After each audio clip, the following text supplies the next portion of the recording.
kato Penha, onpa mukavaa nähdä, mutta nyt mulla on kuule niin kiire, että ei paljon juttele, kun on tätä duuni niin paljon, että kaikki kyselee ja pitää ehtiä joka paikkaan.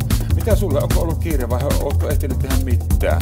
Jos sinulla on ollut kiire, niin minulla on ainakin kuule ollut ihan, eivät tuu toimeen ilman minua. Ei tässä nyt ei juttelemaan oikein mitään, sillä nyt on mentävä, että ehittävä sinne sun tänne. Kohta tulla ihan hillitty kirjaus vielä tässä viivi. Kuule, oispa mukava tavata jutella lisää, jos ei vaan olisi näin kiire.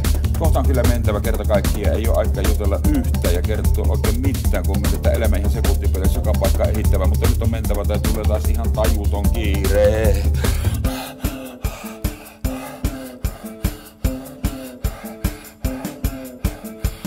Ei helvetti kun heittää päässä. Mitä se pomokin sanoo, jos nyt kuolee? Haateesta voisi niin pistää kyllä pari tuntia, että sais hoidettua sen homman paremmin kuin pitäisi. Tai kaikille riittäisi.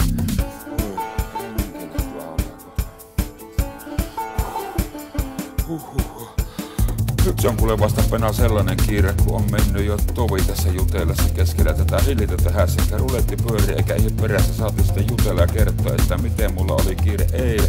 Ja sitten sitä edellisenä päivänä saatiin sitten lapsena.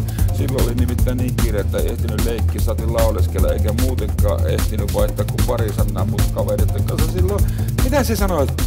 Et sano mitään. No et tietenkään, kun sulla on niin varmaan niin helvetinmoinen kiire, että ettei se katsotaan silmiä räpyttää. Kaikki odottaa, että minä tuun kohta myöhäisen etujensa aikana ja sitten kun on mentävä, tulee tällä tajuuton kiire. Voi helvetti, kun on kiire. Kato Jape, mitä mies? Nyt ei juttele kuule, kun on ihan älytön tää.